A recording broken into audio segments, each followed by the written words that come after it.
Hola, bon dia. Carl Monson here from expatsportugal.com with the Good Morning Portugal show. Hoping to be here with my buddy, my man Garvo, but he is maybe still out and about in the forest, having a little wander this morning. I don't want to disturb a man who's in touch with nature, so hopefully he will be with us soon. In the meantime, we'll say hello to a few people, and as usual, lots of beautiful pictures coming in, so thank you so much for those. What say? Thank you very much, Hank. Right back at you, mister. What a way to start the day. Matthias is here. Thank you for your... He's my new physician, actually, helping me with my carpal tunnel syndrome. And I will try that wonderful video that you sent me, Matthias. So thank you very much for your care and attention there. And it's a feliz sexta-feira. Garvo e todos de Amsterdam. Muito chuvoso. A very rainy day in Amsterdam by the sun. Let's have a quick look out the window above the studio monitor between the lights. Looking rather nice here in the hills of Caldas de Rainha. And we had a lovely photo in, actually. Let me just share this with you, just down the road from me. Oh, the coughing's already starting, I think. It's been a funny one this week. No, it's not that. Tickly throat. But we have another view this morning. If I say to you, I got a wonderful picture from the Silver Coast, you're probably thinking blue skies and sunshine, aren't you? Not always like that. And in fact, in many ways, the Silver Coast can be a little bit foggy and cloudy first thing in the morning, but it gives way to some rather marvelous weather.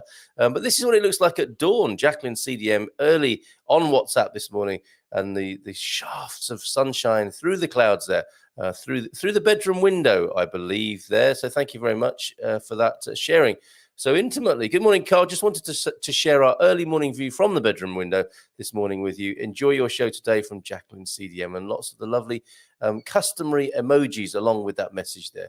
So thank you very much indeed for that, Jacqueline CDM. That's a really special thing, isn't it?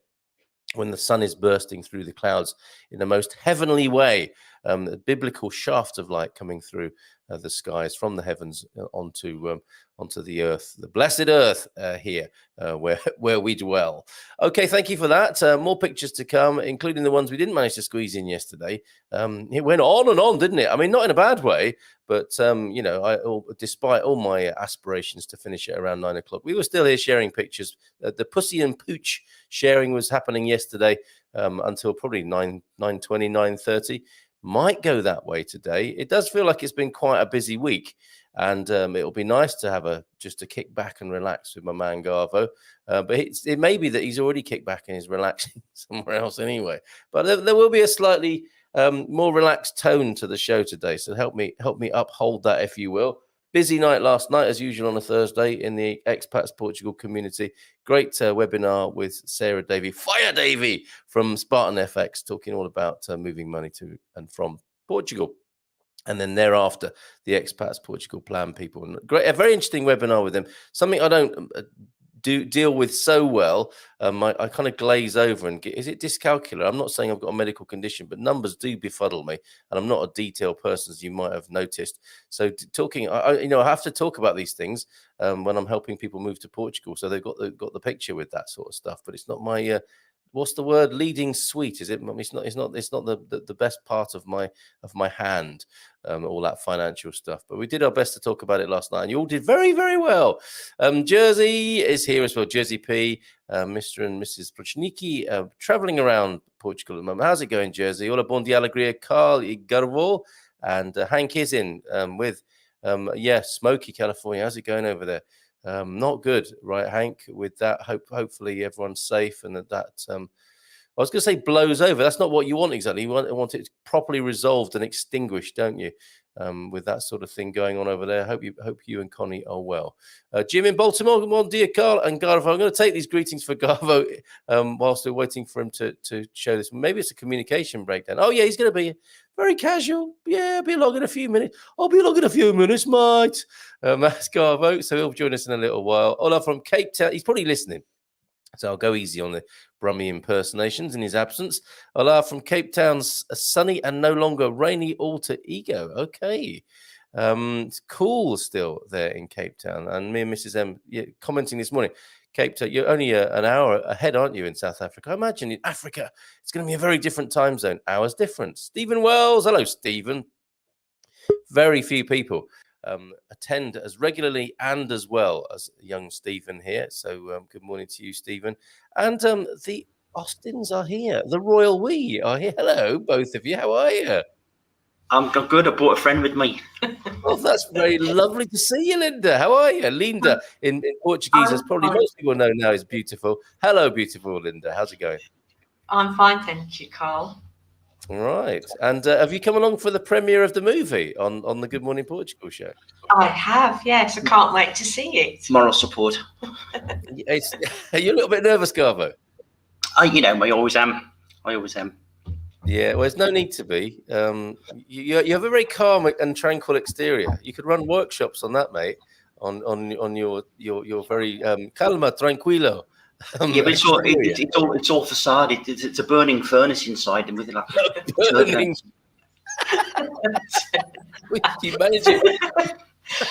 You manage and hide it well, sir.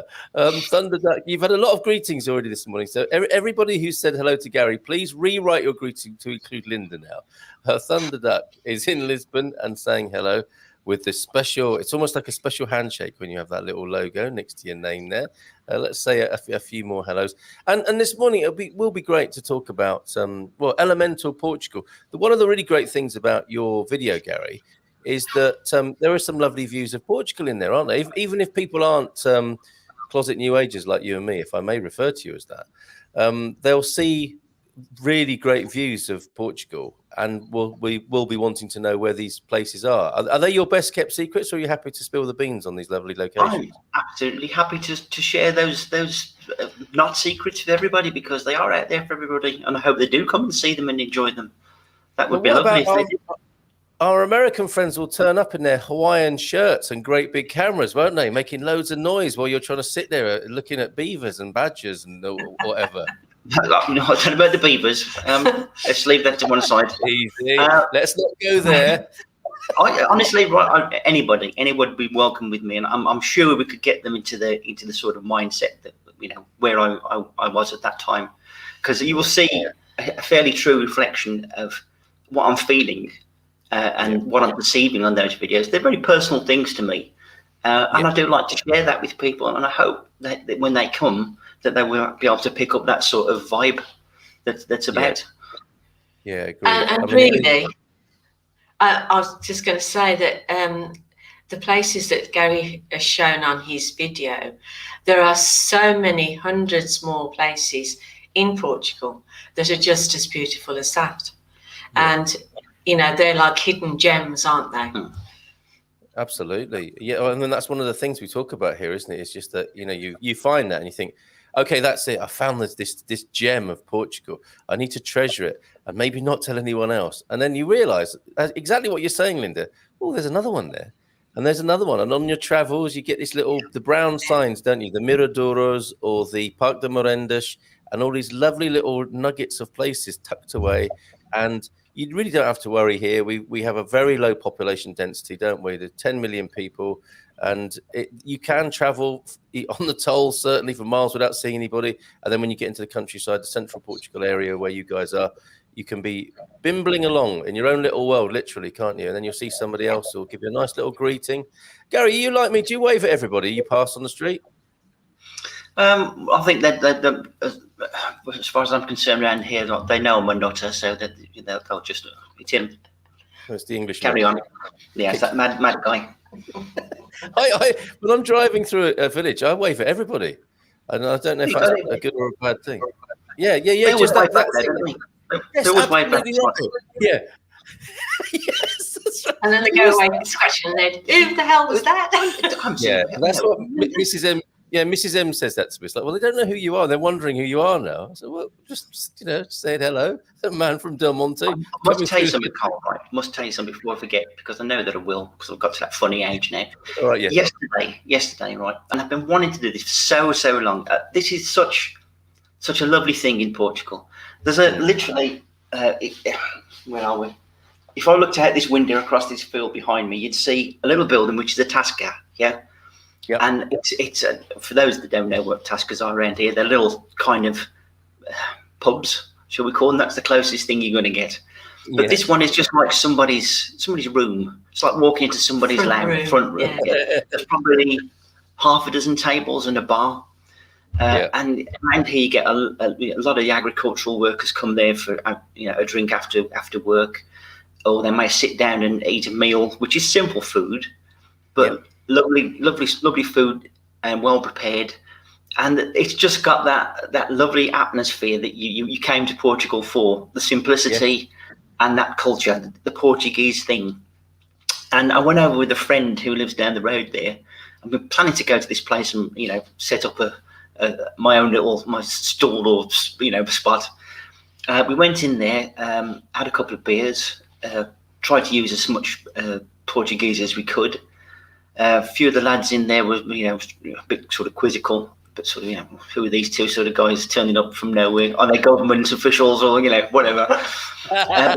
Once we'd broken the ice, we sat there, had a few more beers, and then the peanuts came out and the tomatoes, and then we had two free beers from the bar, and then the cheese came out, and it was just absolutely beautiful. It's what you want. I mean, we made so welcome by people who know us from nobody, and it was just absolutely beautiful. So we're going back there again. We're going Sunday. We're going for breakfast. They do a nice little breakfast on a Sunday, so we'll go and do that. That's true. That's what we're about. It's typical Portugal here. That's what it's all about. Just being brave enough to go out there and do it. These are the Portuguese moments for sure, aren't they? And it sounded like you had an extended moment after moment of Portuguese generosity and hospitality there. Absolutely beautiful. Very, very good. Okay, we'll say a few more hellos, and we might get a few more questions in about Alviagra. We've jokingly called it Alviagra.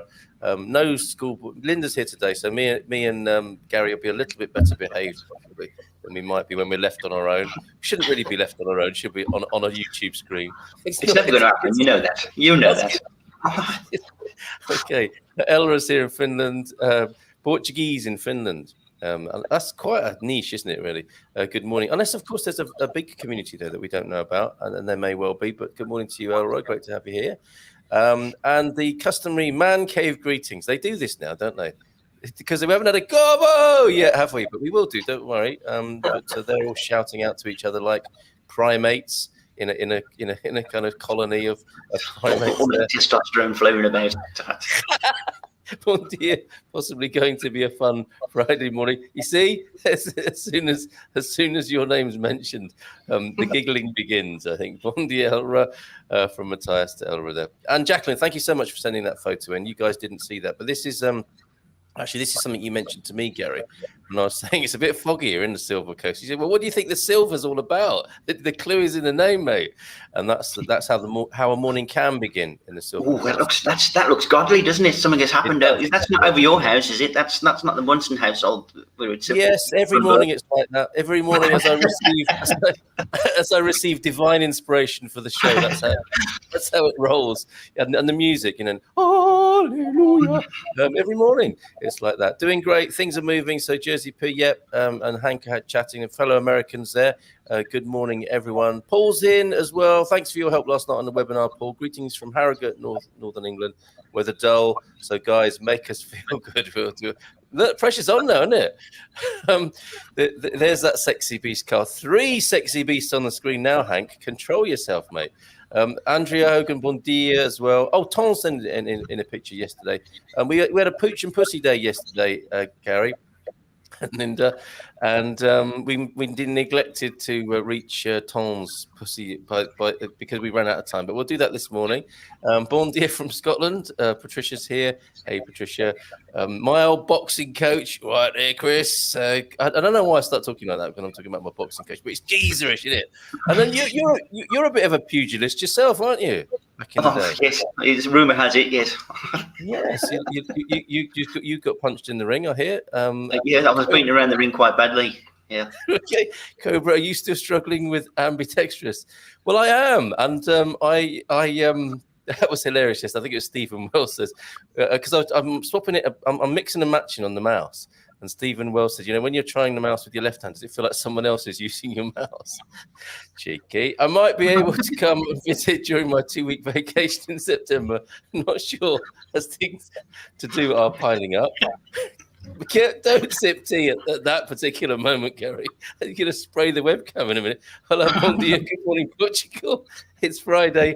Let's have a great day and make every second count. Capricorn 12. Absolutely. Have fun and smile. That's the cut of our jib here. Great webinar. Okay, from last night. Very useful information yesterday. Thanks for putting it on. Thank you, Hank, for that feedback. She's always great to have on the screen is Sarah Davey. Bon dia. Alegria from Paul, Louise and Lottie. I think probably mainly Louise here, and we'll share your pics of your handiwork. And Gary might want to compare notes because, Linda, Gary's an absolute legend, isn't he, in terms of DIY and renovations and taking care of the property, right? Yes, definitely. Yeah. What's the latest thing that's going on? He does too much. Sorry, he does too much. Yeah, I think so. Yeah, he needs to relax more. Oh, very good. All right. So all the community will get behind that sentiment. What have you been doing most recently then? I mean, when he's hanging off the roof, you're saying, "Get down, you crazy fool! Come down and do some tiling instead or something." We've been tiling furniture, haven't we? Yeah, a lot of furniture. Yeah, which is heavy work. Yeah, and a little thanks to our friends Jenny and Owen for coming saving our bacon on a few occasions with the really heavy stuff. So. I'm getting a bit of an old geezer now. I can't manage it on my own. And I'm useless, so I can't do it. So I mean, I guess that's quite a transition, isn't it? When you've just thought nothing of moving stuff about, and then you need a bit of help with it. I guess you have to need to move into a more managerial, supervisory role and enjoy it. It doesn't sit easily with me. Put it that way. I'm sure.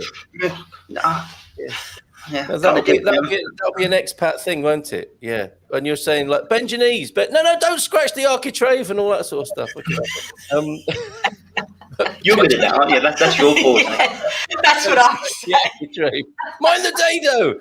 I'm just down the bottom of the stairs with his head pressed against the wall, ready to burst. It's all right, I've got it. Hello, bon dia from an overcast Altamira. Hey, Rebel Mama's here. Off to collect friends from the train from Porto. Bon fin de semana. Oh, yes, very good. The first bon fin de semana. That's where we roll. That's what we say when the weekends come in. We'll pick up a bit of Portuguese there. Try that wherever you are in the world. Bon fin de semana. States on fire as usual, says Hank about California.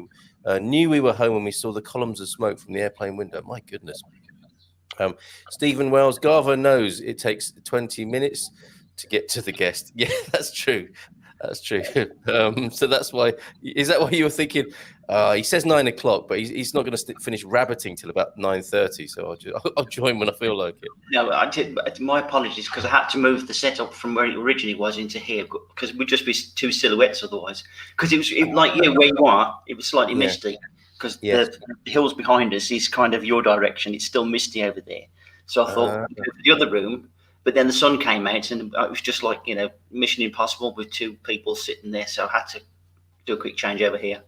You're so thoughtful. And like Linda's sitting down with a cup of tea. So, no, so we got to move again. The light's not quite right. Oh, flipping heck. Just hold it there.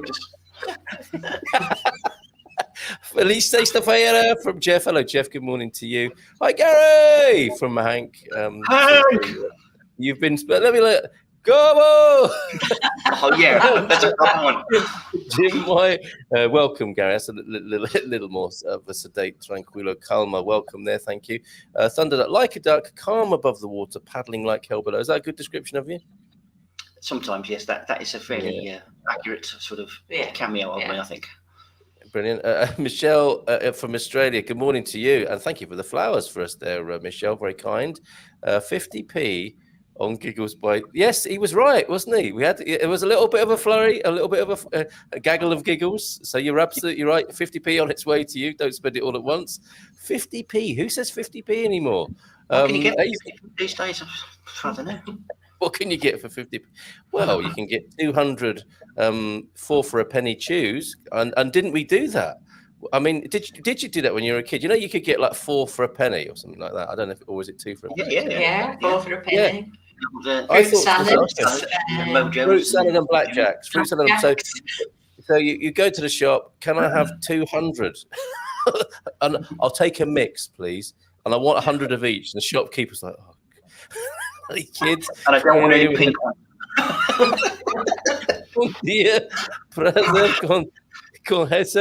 I don't know what that means, actually. It's a pleasure to be together, possibly. Midlife crisis world. That's pleased to meet you. That's pleased to meet you. Oh, okay. I tend to go with the muito prazer for that, but I'll make a mental note of that and forget it quite soon, I suspect. But it will need reinforcement. Midlife crisis world tour.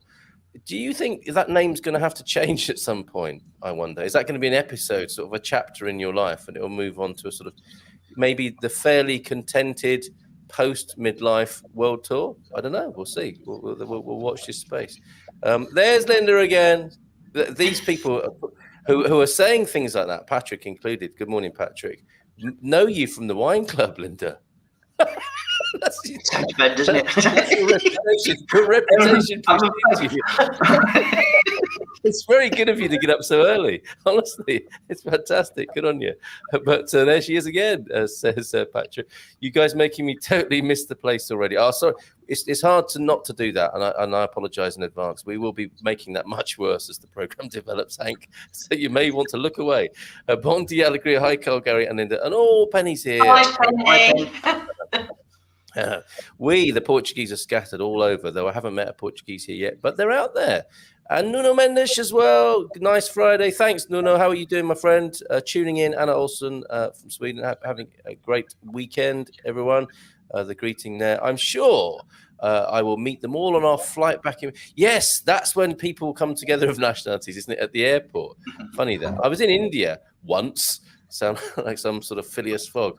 We'll go to the airport in Delhi, and there's a friend of mine from Exeter. But that's what happens, isn't it? Because it's a funnel, it's a focal point. And you think, what are the chances of that? And actually, the chances are fairly high, aren't they, that you're going to meet somebody. If you're going to meet an English person, there's a good chance you might meet them on the flight back to England. Well, it's strange where you go in the world. I mean, it's not long with we either come across three types of people. There's always an Australian somewhere, or an Irish person, or if you're really unlucky, you hear those dulcet tones of a Brummie strike out from somewhere. And somewhere in the world, there'll be any one of those 3 people are guaranteed, even if you're in the middle of the Kalahari, I'm sure. Yes, and I mean that's not a bad combo to have if you're out for an evening, is it? But you're absolutely right. I mean, I always think of the Brummie voice from my when I was a kid. You know, if you stay at a B&B, you'd definitely hear a Brummie voice, wouldn't you, from somewhere in the dining room? And then you you got no strawberry jam. Rubbish, this place. Not coming here again. Cheer up, Dad. Don't make a scene. Bon dia from a sunny Lisboa. Anita Shimonis is here. Hey, Anita. A lol from Hank. And Stephen, you can get some cream for the architrave. The creaming of the architrave. That's probably a Fatima thing, isn't it? So yes, so that follows the blessing of the helmets. The creaming of the architrave is. That's even more sexual, isn't it? Really, the creaming of the architrave. Palace. Yes, indeed. And we could have made more of the dado reference, but we'll probably come back to that. Elra, and this week we'll be having 100 dados. Who doesn't like a dado at waist height, though, right? Met quite a few Portuguese whilst working in Gothenburg. Okay, so the Portuguese are in Sweden. Bon dia, Portuguese from Porto. I think it's seeing your face when you start giggling and the shoulders moving. And it's like being at school, isn't it? You know when your mate is on the other side of the room and you could just see the side of their head and their face slightly changes into a smirk and then the shoulders start going like that. Teachers must really worry about that breaking out in a class. Let me see the shoulders moving. Okay, what's so funny, Austin? What's so amusing? Yeah, but I always got the blame. I always got the slap. I was laughing at something else. I didn't do anything. It was like, yeah, we're laughing Austin, at. Concentrate, man. Yeah, so the headmaster's office for you. We will appear everywhere when you least expect us. That's a bit chilling, isn't it? But then again, it'll be with a coffee in one hand and a bit of cheese or ham in the other, so nothing to worry about there. Portuguese hospitality around the world. Abel Pinheiro, good morning, people. Hello. That's not been helpful, is it? That's giggling and setting you off possibly there with a bit of a cough as well, Linda. That happens to me, I tell you, far more than I'm happy with here. Hank grinning still in the comments. Hola, bon dia. I'm planning to move to Portugal December, January. Thinking of Porto, but not sure about the weather as I'm escaping the damp Irish winter. So don't know how bad the weather is in Porto by comparison. Well, that's an interesting comparison, Anna Artisana. Great YouTube name. I haven't lived in Porto. We have certainly lived in some damp parts of Portugal, which is what can happen from December, January, February sort of time, the 3 months that no one likes to talk about. Don't expect it not to be damp, but possibly not quite as damp as the Irish winter. And if you've got used to that by wearing an oiled sweater or something, bring it with you. So the others will be in a better position to comment on that, I think, than I. What would you say about that, Garen? In the damp in Portugal?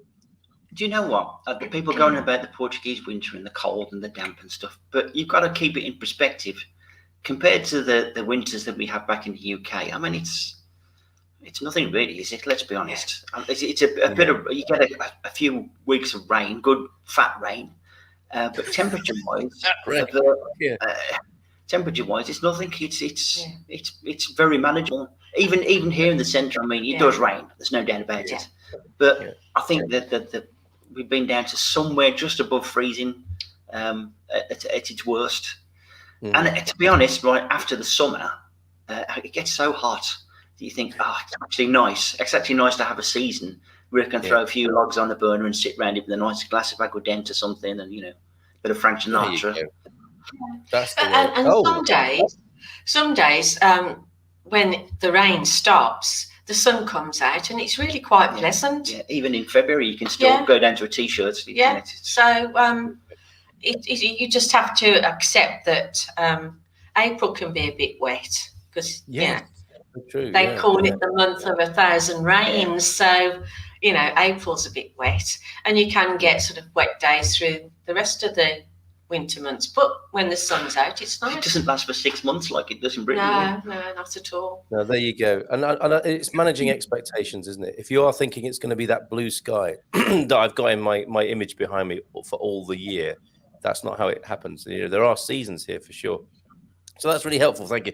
Yes, April is wet, isn't it? And I've discovered recently that August is windy as well. So those are the things these are like standard things. Despite climate change, the Portuguese month of 1,000 rains and the windy, vento, muito vento is August as well here in Portugal.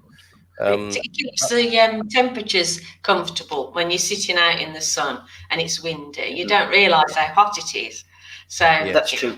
The other day, we've told you before, it gets really hot down on the lower patio there. And it was, I think it was about 38 degrees, but there was a wind. And without that wind, it would have just been like unimaginably hot. So, it's a question of balance, really, I suppose. Yeah. And as patio dwellers, how do you deal with difficult wind? Get a sailing boat. It was a sweepstake.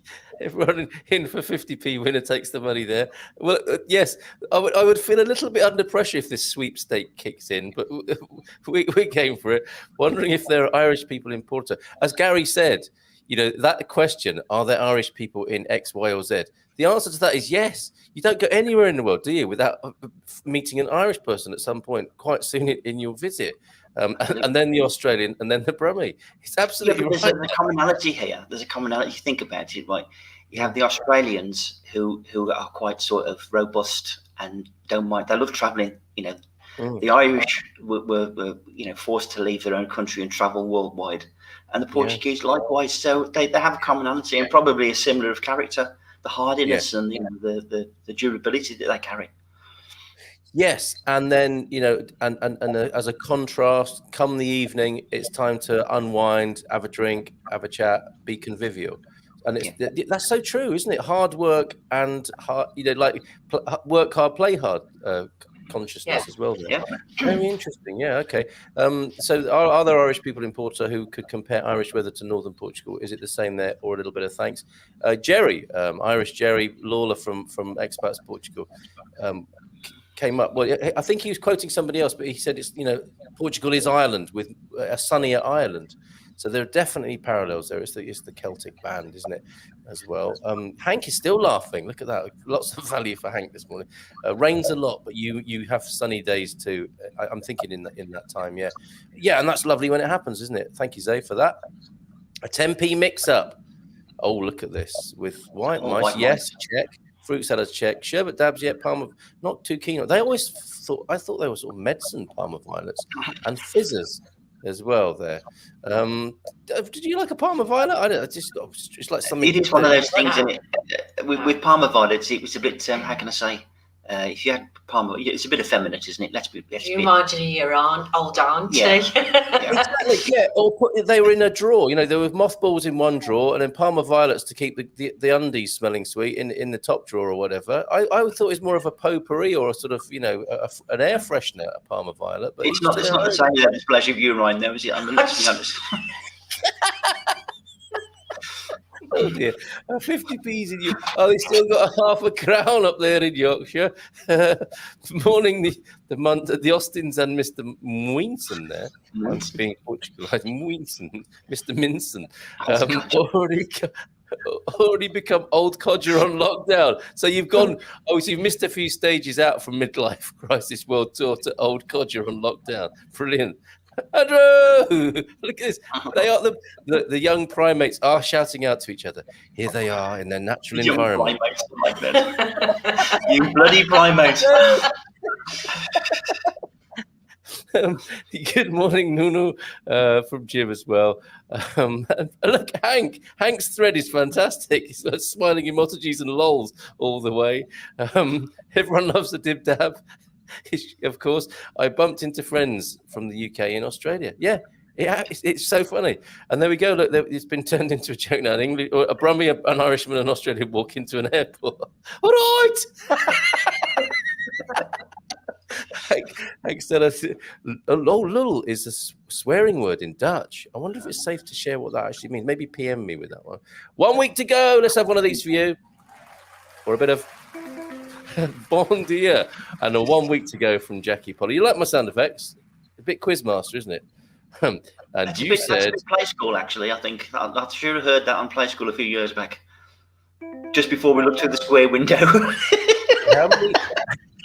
Yes. So, is it through the square or round window, Gary? Go on. We're going through the square window. Yes. It won't play now. Okay. I love it, says Hank. I'm not sure what that is, but he loves it anyway. Maybe it's the luling. Good morning once again, Carl and Mrs. M from Loy Long. I'll pass that on, Loy. Thank you very much, Penny. Oh, I miss you guys. Feel I should be popping a cork right now. Excellent, Gary. Oh, and I'm sure you've had this before, Gary, but I read that as Gary Orgies as some kind of YouTube channel there. Not connecting with our current company, but Gary Orgles. Okay, coming in, guys. Wait a minute. Give me 30 minutes. We're on air live in Alvagra. Good morning, Portugal. So good morning to you, Gary. Portugal even. Hello, mate. Good to have you here. You want to share it with the class. That's what they used to say, isn't it? Would you like to share that with the whole class? Not really, sir. Well, shut up then. That sort of board rubber coming at you. Flying out on Sunday. Fantastic, Gary. Marvellous. Bon dia from Paradise Coconut Island. Oh, we haven't heard from Helen for a while. Thailand still keeping the Portuguese dream in sight. Helen, how are you? And how's Thailand this morning? Fantastic. It's not that cold in Lisbon. It can rain a bit though. Aguardent. Or to put it another way, Aguardent. You'd miss seasons if you're in a tropical. That's what happens, isn't it? People who go to the tropics say, "Oh, I miss the bitter cold winter." It's been cold and miserable and grumpy. We're never happy, are we? Last time I was in Garvo's region, it was February, and I got sunburned from sitting on the terrace drinking beer. That's because you're a pale Northern European, I think, Matthias, as well. But yeah, that happens. Be careful with that. And for 2 weeks in November is summer with San Martino. That's true as well, isn't it? We've actually enjoyed that. I think everybody's here enjoyed a bit of late summer in San Martino. Need to meet some expats out there when we come and chat about living there. Absolutely, Gary. Parma Violet Gin. So that's what grown-ups do, or maybe some kids as well, I guess. But Parma Violet Gin, okay. So thumbs up for Gary from that. Bondi, I love the comparisons to Ireland. I'm American, live in Ireland, coming to explore Portugal. So helpful to hear your experiences. Thanks, absolute pleasure, Carla. You guys are talking about 50p. How about the days when you could buy sweets for half a penny? Wow, sure. No, I don't go back that far, Capricorn 12. Sweets for half a penny. I guess 4 for a penny. That's quarter pennies almost, isn't it? But yes. The half penny piece, I do remember that actually. And what a ridiculous coin that was. What was the point of that? What, for kids to buy sweets with? I'm stretching memory here, Carl, but you remember the old half penny piece with a ship on the back of it? What a beautiful coin that was. I mean, it's about 4 times the size of an old, half pence. It was a beautiful half a D, was it? Was that half a D? Yeah. I always thought it was. It's got like a schooner on the back of it. It looks like something you'd find on a shipwreck or something. Yes. Okay. Well, pirate money. Pirate money. Okay. And of course, where the phrase "show us your threepenny bits" came from. You can't say that anymore, can you? Well, I mean, you probably shouldn't. That's really. You shouldn't say it anyway. Actually, I would hasten to add. Love Parma Violets, but not so much the gin. 6 weeks to go now until I get to Alcabadesh, Kashkaish, Patricia. Patricia, need to talk about bank accounts, I think. Maybe you should PM me. I heard something last night that may be of interest to you. So that's correct, says Gary. Always good to know. And the teachers, I'm going to cut and paste that for a number of occasions, I think. Well, I'll take that one. And the teachers always call the young men up to work the problem on the board at the most inconvenient times. Oh, I don't remember that, Hank. But yes, Gary does. I was the example of how not to learn. I was the shameful student that, look at him by the board. He doesn't even know what he's doing, the idiot. That's so awful, isn't it? And I hope it doesn't happen anymore. But when you can imagine in the staff room, who do you humiliate in your class? Oh yeah, got Austin for that, and that Munson, because I remember one of my parents' evenings, my mum was told that I was hanging out with the wrong company, and that sealed my fate. But they, these horrible things that teachers do to kids, casting them with these sort of cliches and stereotypes that affects the rest of their career. It never did us any harm, though, did it? Well, I was never going to be a doctor, put it that way. Despite my mother's hopes, neither was I. Okay, yes, I am pale. Yes, I am pale, owning the pale, because I am an IT guy sitting behind the monitor way too often. Tried to get some tan last Saturday and ended up having another. Look, you've got to go easy, probably 5 minutes at a time, maybe. You're not helping with that, with the geeky stereotype there at all, Matthias. Well, we're going back a long way with currency now. Hopefully nobody will remember the farthing. Well, no one's going to admit to that. Unfortunately, I can. I think I've got one somewhere. Yeah. Have you? Yes, and I had a very interesting conversation recently about how when in those days there used to be precious metal in the coins, didn't there? Before coins were no longer actually literally a holder of value. But isn't it amazing? And escudos apparently had a lot of silver in them, and people still trade escudos, not for face value as in common currency, but because they had a lot of precious metal, silver in them. Spent my young life in Portugal and never seen snow. Now Scotland gives me that pleasure. That is something we are a bit jealous about, but we can go to the Serra Estrella, I think, for that. Antonio F is here. Antonio! Hi, Andy. Halfpenny, halfpenny, phonetic pronunciation. Halfpenny. Yeah, halfpenny. And shove I was thinking about shove halfpenny the other day. There was a pub game. This is something we need to know in Portugal, because the British pub games, and I'm sure the Americans have got them as well, but or maybe they're not allowed to gamble in pubs or bars. But there was cribbage, there's euchre down in the southwest. There's the bowling alley sometimes, isn't there, in a pub? And there was shove halfpenny, and there was bar billiards. What do people play in bars in Portugal? They play cards, don't they, in your local or not? I think I've seen a few people playing dominoes, cards, Okay. but not much else. I mean, there's no. I think I've probably got the only dartboard for about 100 miles around here. So Is that why you host the Central Portugal Darts World Championship? That's why I'm champion. And if you've seen my darts playing, it's really crap. Okay, so Portuguese people, please help us with that. What is the traditional game that probably men get together and play at the bar in the Tashka that Garvo was talking about earlier on? It'd be good to know that. You remember the times when you were sent out? Why is everyone so naughty in this community? We usually went by 4, so we could play cards in the corridor. These are really. I'm still hanging out with the bad people, Mum. This weekend there are Viana de Castelo festivities at normal times. It's amazing. Thank you, Jose Pedro Martinez, for that. Viana do Castelo this weekend, sounding good. Be careful. Observe the restrictions. Yes, I do still have farthings. I'm not sure what to make it. Let's take that literally. The history master would call on us to read from the textbook. I would read the first 4 lines perfectly.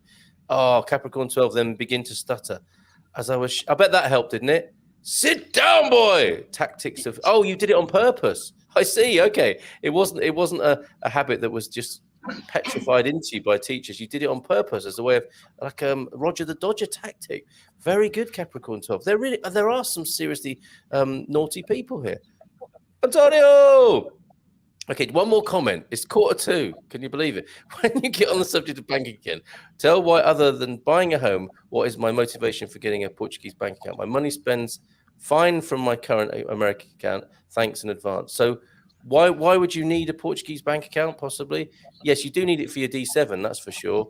But yes, global banking is changing. You don't need, apart from, as far as I'm aware, the D7 regulation, you don't need it because other banking systems are now available. All the digital banks work in Portugal pretty much. So you probably don't, apart from that restriction. We'll come back to your comments because we have a rather marvelous film premiere. Could you set the scene for us, Gary? Your inspiration, your motivation for making these films, and then we'll show it. Well, as we've talked about, I'm normally busy doing something or other. That's the way that I've led my life. But very occasionally, I've come in here. I've learned how to just put it all down and go out there and just find a new level, which is absolutely sort of like an epiphany for me. It's just wonderful to be out there amongst the trees, amongst the rivers, the lakes, mountains, right? And really just let it pour in and let it get into your soul. And it can get quite overwhelming sometimes. And it's such a lovely thing to be able to do. And I hope, I've done some videos on the trees, which might look a bit crazy to some people, but if you actually try it, you'll be surprised with the results that you get. Once you put the crazy element down and say, okay, let's go back to our basic self, let's get almost primeval, you start to discover a level that you never knew you had. And it can be quite infectious. You want to do it more. So I thought, well, with the next video, because it all ties into like the world and what it's about, and the elements, earth, air, fire, and water. Without those elements, we're done for. Any imbalance in those elements, and we see the repercussions of it, like fire. Get too much fire, we know what that's about. Too much water, we get the floods, hurricanes, wind, tornadoes, whatever. So you can see what I mean. And when they exist in balance, now if you think of something like an example where all those elements are in balance, say, for instance, like a tropical island, in the middle of nowhere, you got the sandy beach, you got the trees, the forest, the sun, the sea, the air, right? They're all in balance, right? And we would call that paradise, wouldn't we? We would call that paradise. Yeah. So when they are all in balance, it becomes a wonderful thing. And when you're there and it's all in balance and you are the center of it, that can be a very, very powerful thing. So really, these are just to encourage people to go out there, think about where they are, and what they're feeling, and enjoy it. And don't be scared to you don't rationalize things too much. Just sit there and let it seep into your soul almost. It's good. It's good I for you.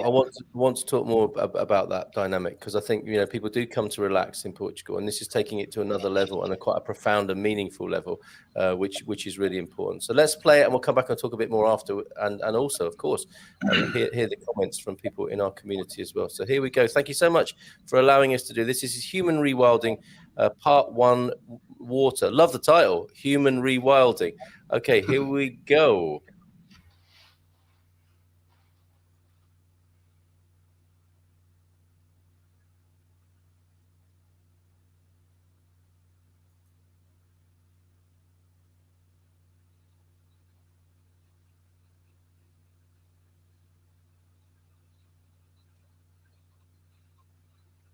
Hi, I've come back to make another video. I enjoyed the one I did last so much, I thought I'd do another one. So in the last one we talked about trees and how they draw all the elements together: earth, air, fire and water.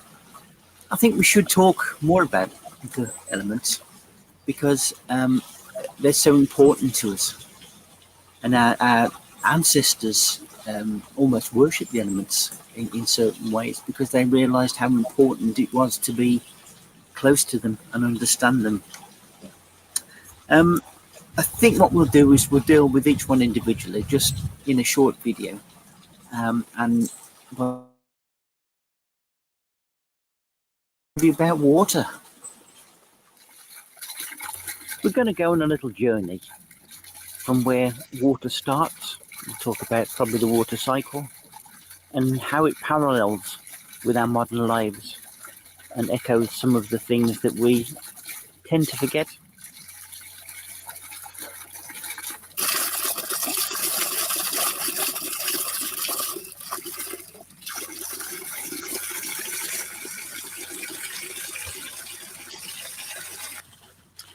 This little stream here is fed by that font.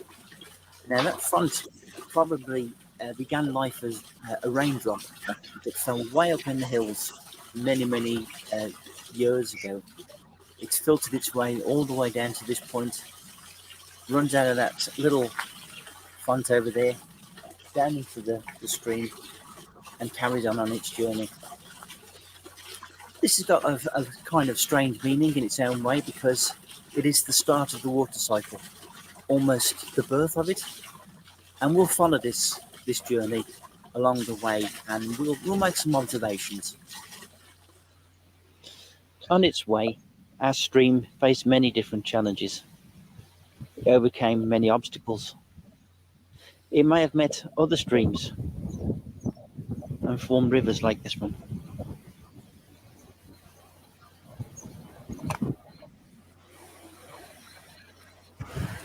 When rivers are in this state, I always think they're like teenagers because they're unpredictable and almost moody, changeable, and you never really know what to expect from them. From the moment our river was formed as a droplet that was evaporated into the sky, from that moment it started to change. It started to take on new characteristics. Water, when it is evaporated, absorbs a certain amount of carbon dioxide, which makes it a very dilute acid. And when it finally falls in the mountains and percolates its way through the ground, that acid can actually dissolve rocks and make a subterranean landscape. So already our water has taken on a characteristic that will change the world around it. And indeed, we need this water. We need it for so many different things. It will refresh us, it will grow our crops, it will wash our clothes, it will transport us. So many different things must happen with water before it finally reaches its destination. But when you do this, just think about what has happened to get it to this point. And there's not such a thing, really, as fresh water, because the water that you are using and you see around you is constantly recycled through the water cycle. So the water really that you are drinking is not fresh water, but water that's millions, possibly even billions of years old. Now, that's quite fantastic.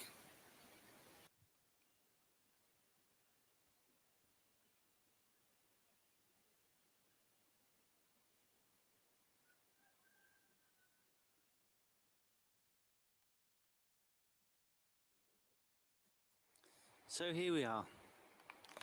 We're a adolescent teenager of a river has to finally grow up and be an adult.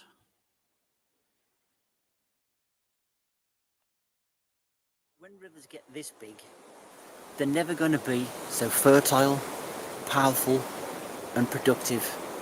While I'm here now, there are eagles, herons, otters, fish, crayfish, you name it, it's here. This is where a river produces most of its life, but it also carries a lot with it. On its journey, it's picked up various things through floods, through the terrain it's been, and that can't last forever. And we'll move on to that in the next phase of the river. As a river completes its journey, they often form estuaries or lagoons like this one. Very shallow, very slow moving, and sadly, usually quite polluted, because a river has taken a journey and has brought a lot of stuff with it. And in many ways, a lot of it is left here. It would have been really easy to film this on a sunny day, but it has a little sorrowful twist to it today, because this scene really is somewhat reminiscent of old age. An estuary is often a tidal, and they meet the sea, and there is a hint there of what is about to happen. And here we have it in miniature, the place where a river actually meets the sea. Its journey complete, and it meets an immovable force as it has done for many, many millions of years, where a river joins something much bigger than itself, where it becomes part of a force on Earth that generates weather and life.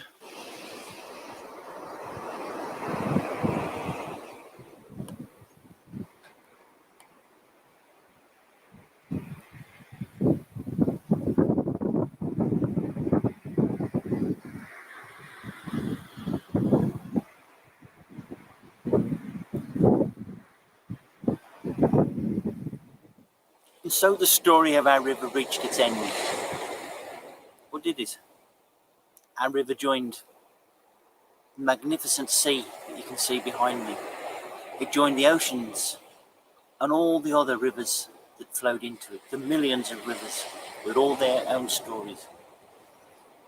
And the sea, as we know, is the creator of life. Science tells us that the earliest of life came from the sea. So is the story really over? Maybe it's not.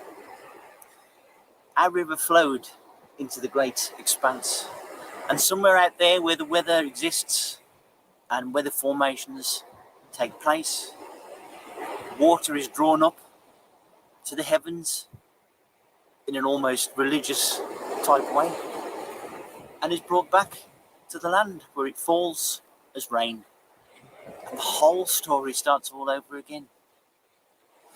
So maybe just think where you are on that river and how you can enjoy that and your journey down that river. Thank you for watching me once again. It's been an absolute pleasure.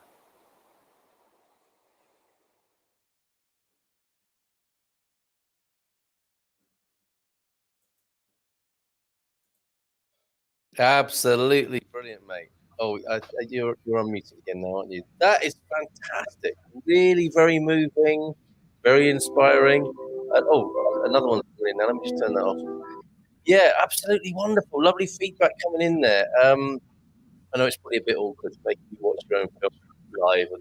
to talk about it. So maybe we'll go to Linda first, because actually somebody wants to hear you speak again. Where was that comment? Yeah, Patrick. Can we all hear Linda's wonderful voice? So Linda, you were saying about you wanted to get Gary to sort of relax and calm down a bit. I mean, there it is right there, isn't it? That's Gary when he's like when he's put his grouting kit away, got out and about, and he's really connected with nature. And it sounds like he's connected with himself and everything, Dave. Yeah. I think that Gary thinks a lot about what he wants to do. He's already got the video in his mind. He knows the shots he wants to take, what he's going to say. So he sits and thinks about these things before he actually goes out and does it. And I think he's a natural in front of the camera. He sits there and he sort of like, he says that he's nervous, but it doesn't come across on camera. It's sort of, I think that he's a natural. What he does is excellent work, and he produces some really lovely videos. Yeah, I agree. Totally agree. Oh, so that's water, and you made some really interesting observations there. Like, that moment. I agree completely, Linda. I really love your style, Gary, in front of the camera, and how deeply you think about these things, and then are able to express it and share it. And it's like, that's the end of our story, but is it? And to think about where you are in this journey, that's very poignant as well, isn't it? So that's quite easy in a way with water, isn't it? The flow of water that we're familiar with. But presumably we've got fire and earth and wind to come. Earth, wind, and fire to come, which is do you just remember? Are you working on those at the moment? I'm thinking about them. I'm thinking the air is going to be very difficult because you can't see it, for one thing. Yeah. But I'll do it. I'll get around to it somehow. It might take time, but I'll get there. Yeah, well, it can really, we're almost into the kind of wacky-backy conversations, aren't we? But when the trees move, that's air, isn't it? And that's always kind of, as I've sat and pondered that for too long sometimes, the trees are moved by something we can't see. We think the trees are moving, but what's moving them? That can blow your mind, can't it, if you contemplate that? If you go through to the other side with that. Yeah. Very good. Okay, we're going back a little bit, and I'm sure lots of more comments will come in about your video then. We'll put the channel up so people can subscribe as well. Table football, of course, is the game played in the Portuguese bars. Portuguese play eating and drinking, so they play with their food. Fine. Lots of cards apparently as well. I don't think you can play at establishments, law stuff. So you play in the gardens, interesting, Elra, and it's usually cards, chess, or dominoes. Yes, they prefer you probably to play the scratch cards than bring your own playing cards in. I still have here's a confession. I still have a camera that takes floppy disks and still work. Wow. And it takes two men to carry it to the beach to take a photograph. But you carry on. You carry on, Paul. Bad people, fun people, just to reframe. Well said, Stephen. I did try and tell my mum that. I love cribbage and chess. Cribbage, such a good name, isn't it? And Matthias likes a bit of dominoes or backgammon. And there's movement here for a backgammon league by the sound of it, or get-togethers.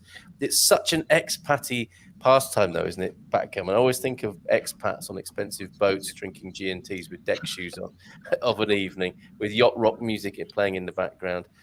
You need a bank account. This is to answer Loy's question, to pay your bar bill, of course. Just didn't think of that. So yeah, loving the backgammon.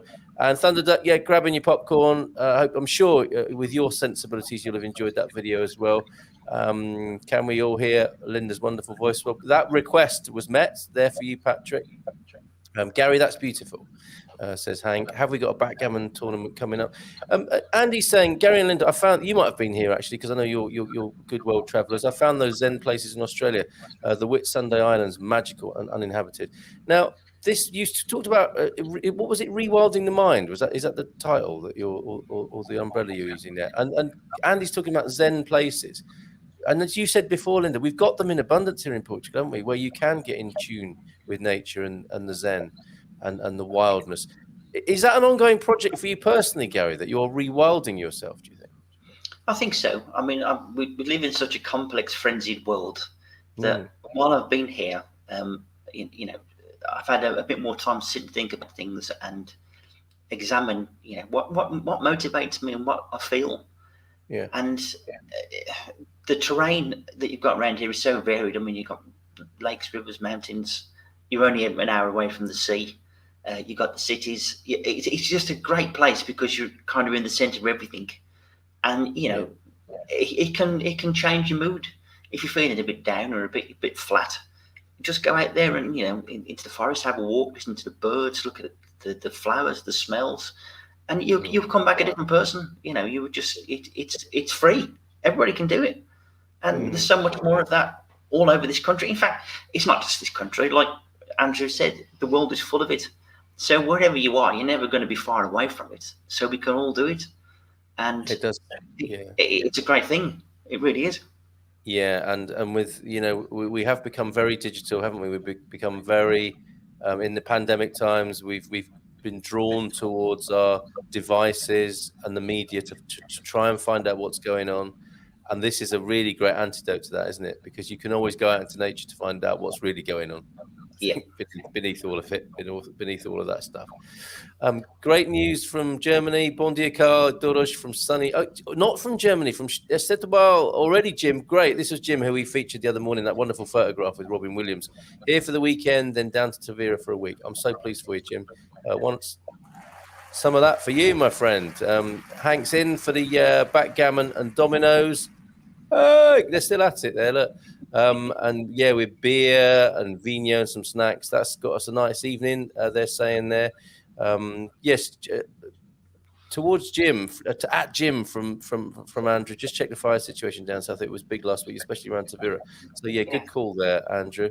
A beautiful video, Gary. Will appreciate my swim in the lake all the more today.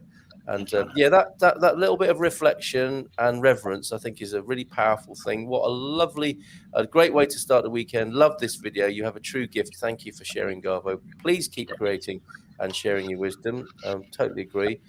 Can't find the video on YouTube. I guess it's not public. Is that one published yet, Gary? I think it is. I think I made it public. I'll check. I'll go back and have a look. All right. Well, here's the link to it in the comments now. So that's in there, so you can find it, and then you can please do subscribe to that. It helps video makers. Okay, when Connie and I get there, we're starting the first annual backgammon tournament. So there you go. Remember where you heard it first. Like a Blue Peter presenter. Nice work. You have got an amazing style. Get down. Yes, get off my legs, yeah. But I'm sure we both do this, Gary. We have been influenced by the presenters we watched growing up, and Blue Peter will have been a part of that, right? Absolutely. Yeah. I mean, Blue Peter made it accessible for young people, you know, to do that sort of thing, and kind of made it cool. Yes, indeed. Beautiful video and sentiments. Congrats. Thanks for sharing from Carla. Water. We were talking about water, obviously. There, water can take on 3 physical properties at 0 degrees: water, ice, and vapor. Unique. Yes. Something else to dwell on. Revel in. We're not as reverent as we might be, right? Had I got the choice there, I might have done an Arctic scene out in the North Pole, but budget wouldn't stretch that far, I'm afraid. Okay, so we need some backing. Watch out for the GoFundMe of Garvo's Antarctic expedition to grab a few. This is what people do with too much money, though, isn't it? These production companies.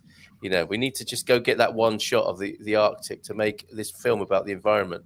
So they fly over and get like 10 seconds of footage of an iceberg falling off. We've got enough of those now, folks. You don't need to go and do that on an airplane anymore.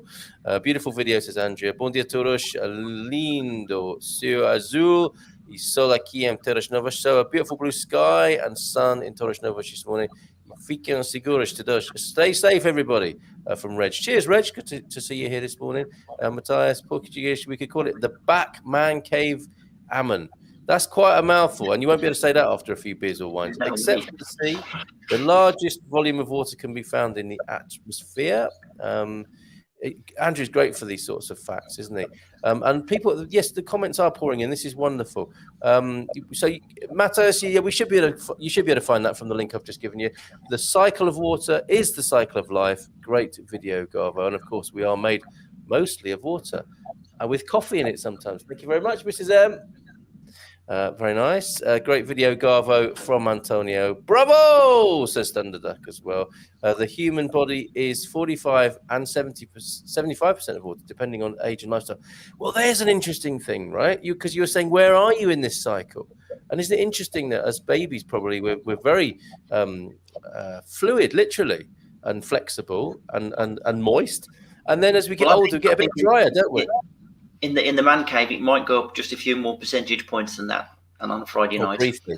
Yes, into the 80s and 90s, and then terrible dehydration the morning after. Yes. At my age, I need to start paddling upstream. There's another metaphor being brought in. And there are ways of doing that, of course. Jumping in late looks like I definitely need to catch the replay. Yeah, you do. Does Gary have a YouTube channel? Who doesn't these days, Louise? Come on. Great stuff, Garvo. We had that brilliant picture. I can show you it now. I'm talking of water and rivers. And we haven't really mentioned this morning, but we often do. River beaches. And there is Andy saying, great stuff, Garvo, via Austin and the Eiffel Tower. It's quite confusing, isn't it? But there he is in the Mondego River. Enjoying it. And I hate to mention it, but Rolf Harris was in our childhood did a water advert, didn't he? You know, what is it about water? Kids love it. Do you remember that one? It was a water safety. Yeah, and there is a fascination for us human beings, isn't there, with water, without a doubt. And we have to have that reverence for it, obviously, certainly on the Atlantic coast of Portugal. And we love a paddle as well, don't we, in the safe waters of San Martinho de Porto. We love the water. Very interesting. What a wonderful video, says Patrick. Cool, says Stephen. Well done, Garvo, says Francis. It made me thirsty. You know, when you turned on the tap there, probably loads of people had to rush to the toilet as well. But is that one of those Parc de Merenda areas, or is that your own patio? Oh, hang on, Linda's having a cough. Just a second. Oh, okay. Yeah, sorry. You need some water, Linda. You need some water. Nope. I'm going to get a glass of water there, I think. Yeah. Actually, what I'm going to do, I'm going to add to the stream now this news article that I wanted to tie into this. Don't worry. I know it's 8 minutes past 10. We're taking it easily. Well, you're right for a bit longer, Gary. Or have you got to go?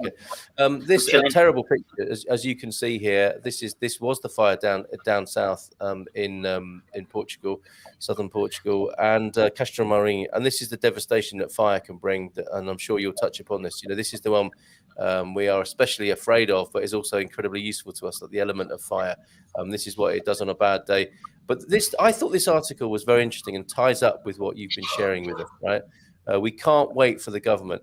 And I won't read all of this, but basically what's being said here is that this fantastic mayor in Castro Marinho, let me name check him because I think he's a rather splendid gentleman, but the mayor, Francisco Amaral, has promised immediate support for the victims of the fire, saying they cannot wait for government support, which is burdened by bureaucracy. We cannot leave them helplessly waiting for support, which will never take less than a year. I mean, that's disgraceful, isn't it? If that's happened to your house and you're waiting a year for help, surely we can do better than that anywhere around the world. It's within our ingenuity as humans, isn't it, to be able to do better than that, given that all the other things we can do with this incredible world of logistics that we have. I don't see why it should take that long. But the last paragraph of this, and I thank Michael Brujo for this, and I thought you might appreciate it, Gary. Another policy for forests and the rural world is needed, it says in this article in the Portugal Resident, written by Michael. The regional delegation of the Communist Party, PCP, don't worry, Americans, the Communist Party is slightly different in Portugal, that the Castro Marinho fire has proven that a new policy for forests and the rural world is needed. The gist of their argument is that the government must create conditions for people to live and work in rural areas which remain scarcely populated and, in some cases, practically abandoned. As it points out, without people, it's not possible to manage forests. What this fire has shown yet again is that despite the several announcements and legislative changes that have been made, all that it continues to take is a few days of stronger heat to spark very large fires, the Communist Party said there. So, Gary, Linda, central Portugal, you've chosen to live there. You will have seen this, you know, near abandoned villages, sparsely populated villages. What can we do to in line with what the Communist Party is saying there here in Portugal, to get people back into the countryside, not least to connect with nature in the way you've beautifully illustrated there? I think, and this is my strong belief now, and I'm trying to work out a way to promote this and make it sort of a bit more people aware. Central Portugal is the heartland, of Portugal's agriculture, and because a lot of the youngsters have left to go and get more high-tech jobs or whatever, and it almost seems to me that farming has become unfashionable and a bit old school. Yes. Maybe we should look at now and saying in our schools when we're teaching the kids, we know that the power of agriculture can, it can boost our country. It's the engine. But let's start doing a different type of agriculture. Let's start doing more organic and more sustainable agriculture, because this country, it grows stuff so fantastically well. Yeah. Oh yeah. It can compete with anything in the world, absolutely anything, because the produce is so tasty and good.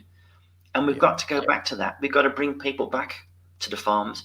We've got to bring people, maybe if from other countries, to come and start farms. Whichever way it's going to form, it's got to happen.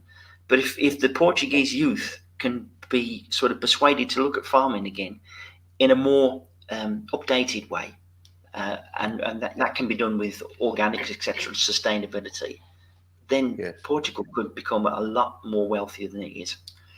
It could also be that the government probably needs to be a bit proactive with regard to agriculture. If the government could sort of like perhaps offer subsidies for people who want to come into the centre of Portugal and grow organic vegetables, which could be perhaps exported or sent to other parts of the country for consumption. If they could offer subsidies, then people might come, because the reason that people have left is because there's no money in the agriculture, because there's nobody to buy it. They just sell it locally, so there's no profit and there isn't enough income for them. So there needs to be some form of income to get people back into the centre of Portugal. Absolutely. Yeah, but the reason I shared that article, the headline is "We cannot wait for the government," and that seems to be, I agree entirely with what you say. I every bit of that. I have the same sort of inklings and feelings that this could be the most amazing example to all of humanity because of Portugal's natural resources and its heart. It's beautiful, quietly beating heart in central Portugal that exemplifies this so well. And it's there to be lived, isn't it? And the Portuguese people have this in their heart and soul as well. And the economic, it's been T-boned by global economics, modern economics, people having to move away to work. Portuguese people have always done that, of course, and this is not a new thing. But it could, when's the time they're coming back? Could it be now? And our tendency tends to be, doesn't it? Okay, well, the government need to sort this out. And I honestly think they probably won't, and not because they don't want to necessarily, but it's such a ham-fisted machine, isn't it? It's such an inefficient machine, really, to bring this about. And I think it's going to come down to us to have to figure it out, and then let the government take credit for it, possibly in a few years' time, because that's how it will probably work. But it will need, I suspect it will need to be grassroots and privately funded or collectively funded, and we can't wait for the government, because if they're taking a year to help people whose houses are burnt down, they probably don't stand a very good chance of setting off a regenerative policy for the heart of Portugal. They'll be good at writing. I mean, they've probably written a plan for it. Don't get me wrong. There's probably a plan somewhere, isn't there, in government? The bureaucrats and the academics and the administrators will have got together, and there'll be probably sort of political lobbying to say this is the right thing to do. How they action those things in the world we have in any country politically is a very difficult thing to do, because it's not that attractive, is it? You and I and people in this community can see how attractive it is, but I don't think the big funds and the EU are going to say.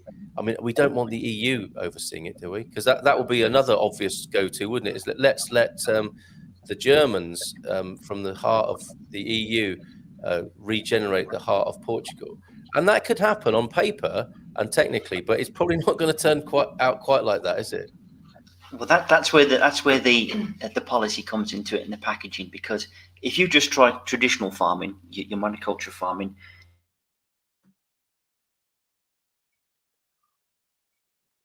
That's an interesting place for things to freeze. I don't know if that's happening for everybody or it's just happening in Alvaz at the moment. Oh yeah, you froze up for a moment there. Can you hear me now? Yeah.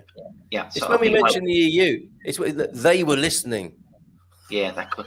Now, I think you've got to come at a different angle, right? Normal farming methods and the monoculture, the way it's done, just get away from it, right?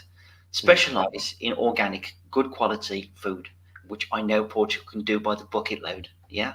And you remember back in the UK, there was a small section of organic food, but nothing really, really outrageous. It was a token piecemeal. If we can start filling those shelves with, Portuguese goods, which are organically produced, and let those people sample what we eat daily, it'll sell. It'll sell well because it's unbeatable. It really is. But going back to an earlier point, when we talk about the elements, the land, the earth, in this case, has gone out of balance.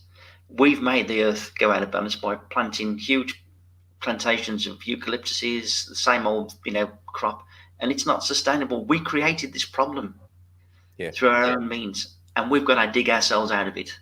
Now, the only way you're going to do that is to do the young people and start educating them to a different mindset, because the world won't survive otherwise. It's down to the next generation. We mucked it up on our watch, and we've got to own up to that.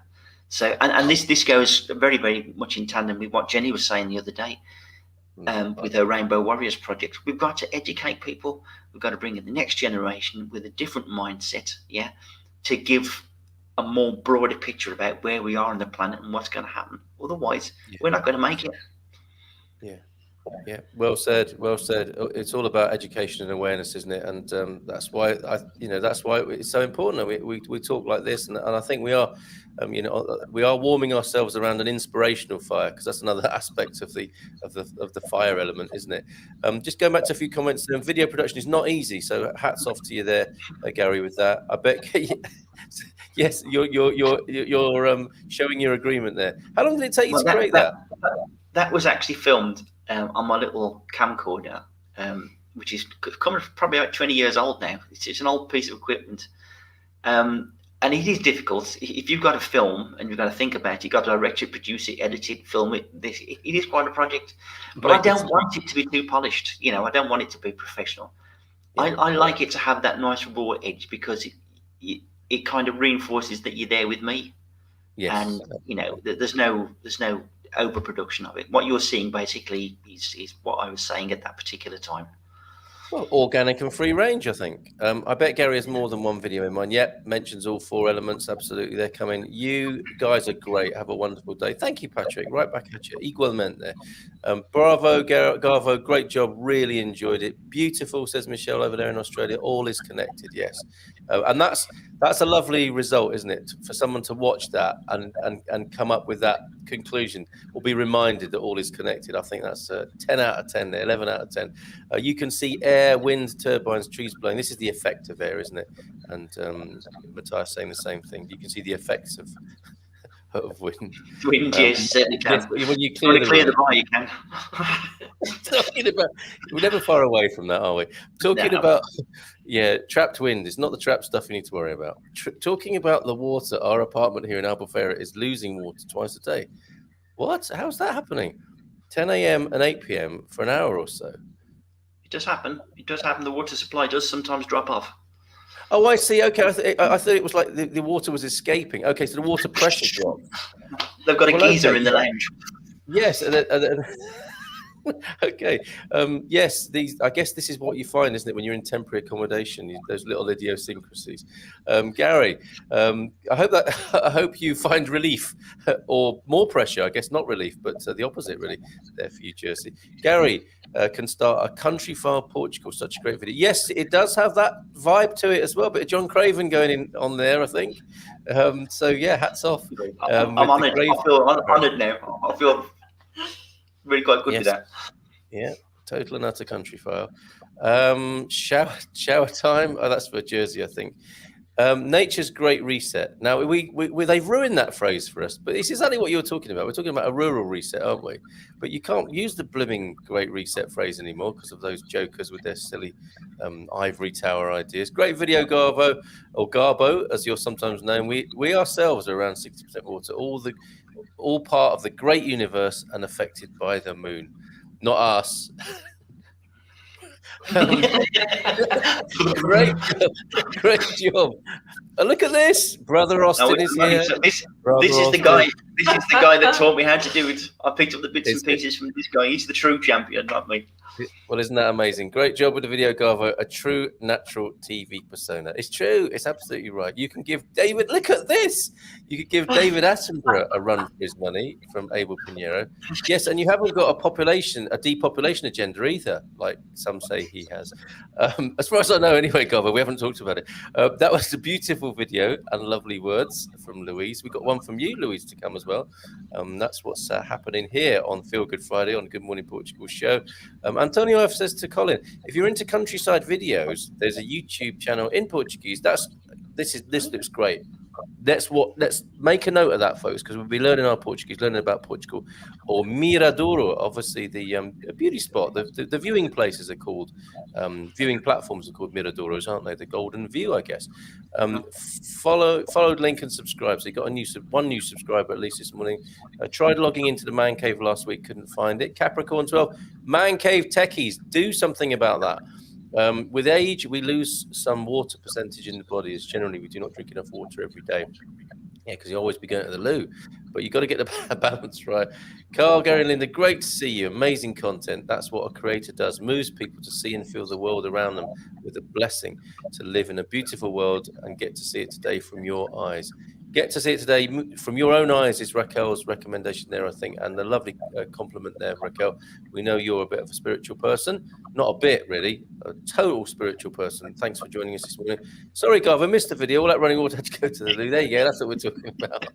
You can see it on Catch Up, but especially made for people with that predicament there, Paul. A few more comments, then we'll share a few more pictures, and we will finish at 10. I will offer my assistance to Linda. I wonder what sort of assistance that was. What were we talking about there? Is that in regeneration, possibly?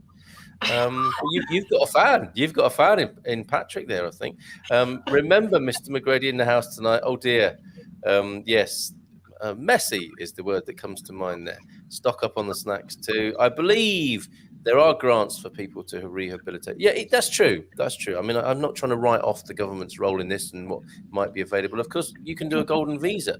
350,000 would help you get a golden visa to Portugal, nationality, residency, and of course the chance to invest, and that's what's needed, isn't it?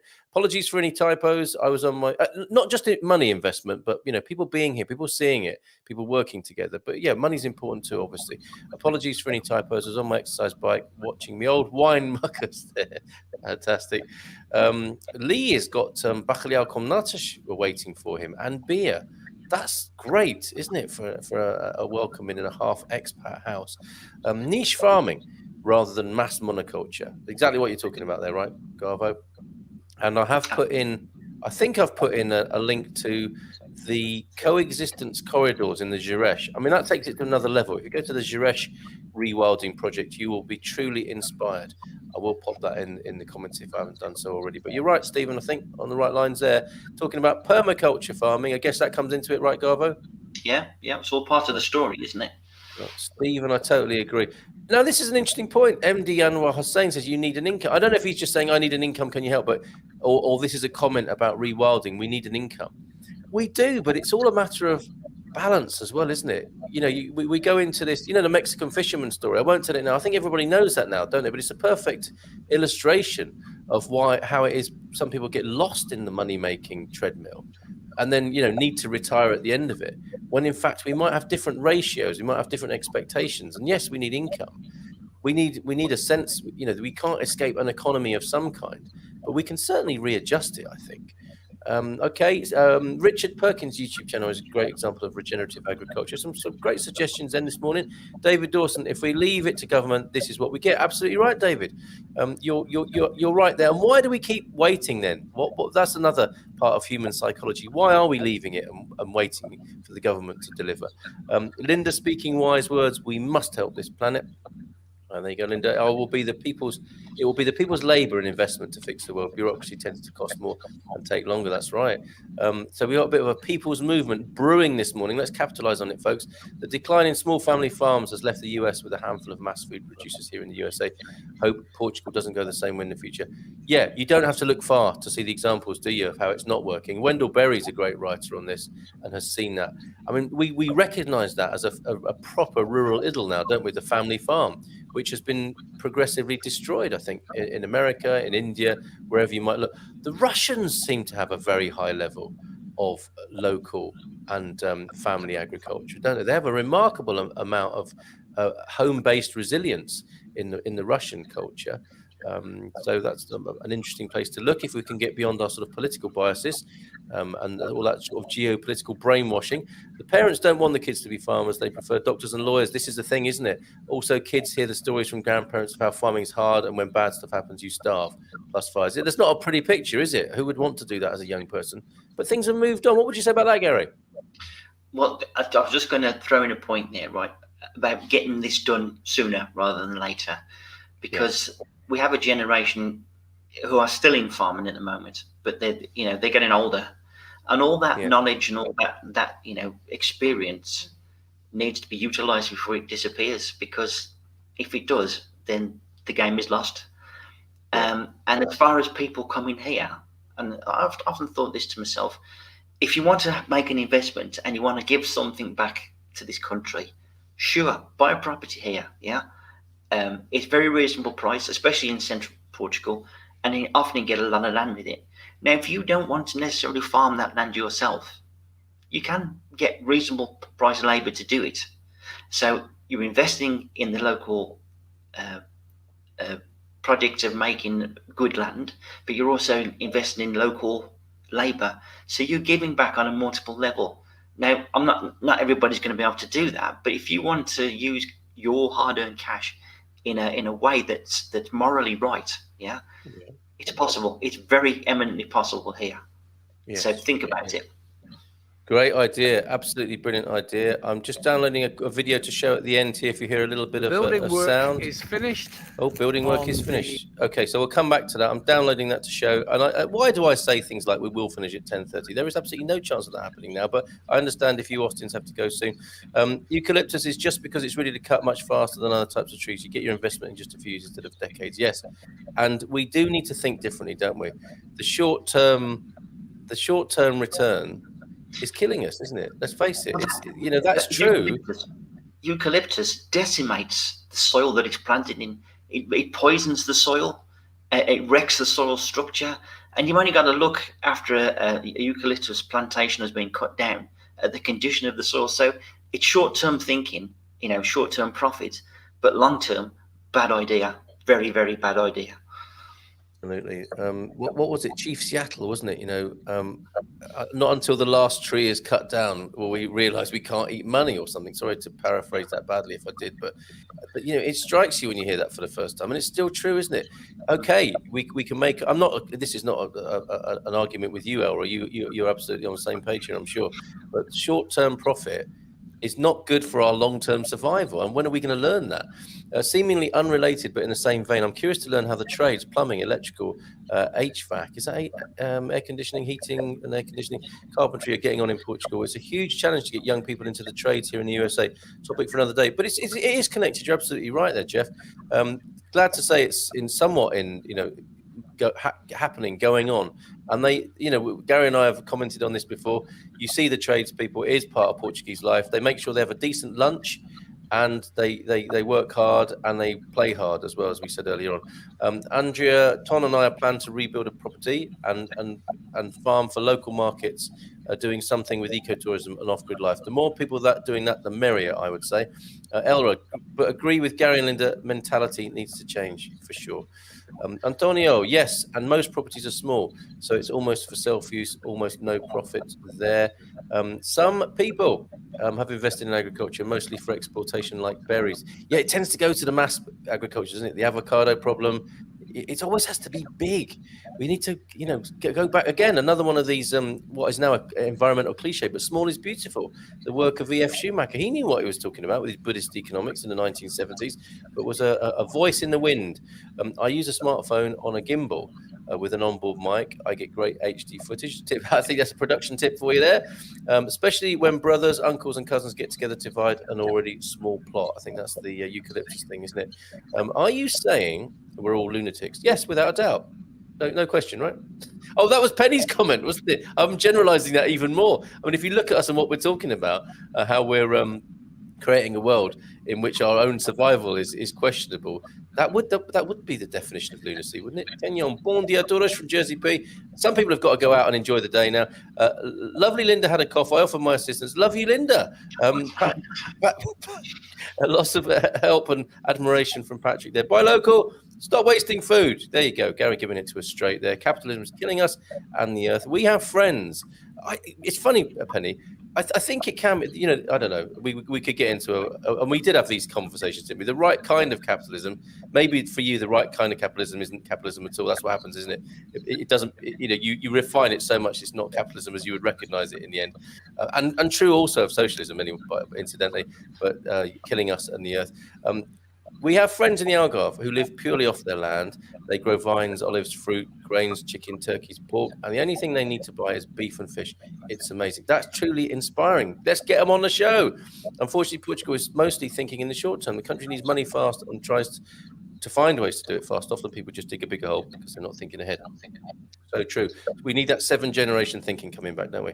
It's always when we get there, I'll deal with that. So true. Another problem with the old human nature and the human condition. Videos, the Austins? Absolutely. Very good of you. Okay, so let's go through these then. And the first we have on the deck, and we will finish with your lovely video of the, I think you called it an Aira. Could you tell us what that is, Louise? Okay, we have, what do we have here? They're so small. When I've changed the computer, I end up with some very different settings. Makes life a little bit difficult. So I'm changing to large icons, everybody, now, live on the show. Ton and Andrea's cat. Let's have a look. We had a lot of dogs yesterday, more pooch than pussy yesterday. And not only have we got a cat here, tell us in the comments, Ton and Andrew, who this is. We've got a tortoise and a cat playing nicely together. Although I'm not sure I'd leave that cat there too long in that. I'm thinking that cat's thinking, bit of mayo on that. That'll be nice. But shellfish, shell food. I don't know what the cat is thinking. Presumably, Ton and Andrew, you're going to tell us that's absolutely safe in just a moment, and what their names are. Another picture, next picture on the deck here will be who's this? This is from Paul from the Algarve. Not there at the moment, just longing to be there, and this will only make things worse for you. But there's a lovely photo of a pretty wild and rugged coastline there. In the Algarve. Thank you very much for that, Paul. Feel free, you folks, when you see your pictures, to describe them in the comments. And another one. Oh, this is the work that we were talking about. The Aira, E-I-R-A, I think, which is an outhouse. This is the before picture coming up right now. Look at that. So that's what you buy. You'll see that, and this is all comes within what we're talking about, right? You buy a bit of land, and you might have an outhouse like that. And these folks have been working hard. That's why we haven't seen them much on the show. And they finished it off to look a little bit like this. Good work, huh? Nice bit of work there. And what's that going to be? An Airbnb soon? Or somewhere where the woofers and the workaway people can stay and come and work on the land and learn those vital skills that we're talking about. We will finish with the video. A couple more comments. Then the turtle is called Pig, obviously, as he eats like a pig. He's absolutely safe with the 4 cats we have. They don't mess with him. Pig has a mind of his own and tries to climb on the cats, but he's safe. That is like that joke, Gary, that I'm sure you and I know. It's a bit like the Dalek climbing off the dustbin, saying we all make mistakes. Anybody can make a mistake. Yeah. It's the same as the hedgehog crawling climbing down from the toilet brush said the same thing. Indeed. Or the tortoise climbing down from the German war helmet. But anyway, some people think, what are they talking about now? But that's a little bit of the giggle thrown in at the end there. You've never had red wine like they make. Oh, this is the people who've got their own homestead. Isn't that amazing? Mohan just saying hello, I think, with space, because that's a Zen comment, isn't it? Make of it what you will. A little mindfulness moment there from Mohan Patney. Thank you for that. Carl, can I send you a pic of my mother-in-law's farm production? Gary, yes, you can. We was wondering what he was going to say there, weren't you? I think. Don't think about that too much. So yes, you can. Don't let Gary's smutty mind put you off doing that. You can send a picture of your mother-in-law's anything, as far as I'm concerned. An Aira is a drying threshing platform. Okay, that's good to know. And Aira is Roman technology. Okay, Andy knows. He knows so much. If we have a pub quiz team, we're going to win everything, aren't we? Somewhere to sit and drink gin is what Louise has got in mind. Never mind about threshing and drying. It has great views across the valley. How lovely. Hank Stelica, we've worn him out. He's got to go out. We have a wonderful day. Nothing but love for everyone. Take care. And I found the turtle on the side of that's a tortoise though, right? Or is it a turtle on the side of the road? And he's been with us for 2 years now. Only another 98 years to go then, probably, for that pet. He needs a pond in Portugal. So it is a turtle. Have you seen any wild ones here, Carl, in the rivers? No, I've seen them at the Gulbenkian at the museum art gallery there. They're in the water there, and you always think to yourself with terrapins, don't you? They give you a nasty nip if you leave your finger in the wrong place. But have you? Yeah. But there's some down the river there, because I was sitting there fishing one day, and someone popped its head out of the water, and for a moment I thought it was no. I thought, oh no. And he was looking at me. We had a bit of a staring match together for a while, and then he just swam away. He was quite a big one. He was, fair size. He backed off, didn't he? Yeah. I saw him off. And then the Irishman and the Australian that were with you. It's like fair play, mate. Okay, so let's finish then with this video. This is probably one of the longest shows for ages. We've got a video to upload and show for you now. Louise's work, a bit more of that Aira there. The gin palace is what it's going to be, and then we'll go to our outro. Before I play this and then the outro after it, Gary, Linda, thank you so much for being here on this rather chilled out and inspiring, I'd like to think, an informative, educational, slightly spiritual Feel Good Friday on the Good Morning Portugal. Thank you so much, both of you. Thank you, everybody, yourself, Carl, for the lovely comments. It just makes it so worth doing. So, yeah, thank you. Thank you very much. Thanks, and Linda, bon fin de semana to you both. What you got planned this weekend, Linda? Are you trying to keep Gary sort of relaxed, calma, tranquilo? Well, yes, I do try, but it's not always successful. Okay, well, take it from all of us, Gary. If you relaxing means you make more videos like that, bring it on. I will take that into consideration after I finish the annex. Yeah, I know we just know he's going to be moving furniture again, don't we?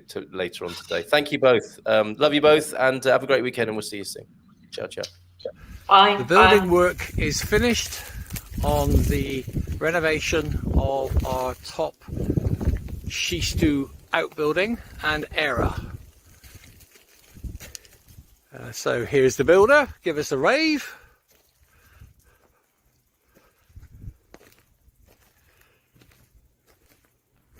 All we need now is the door.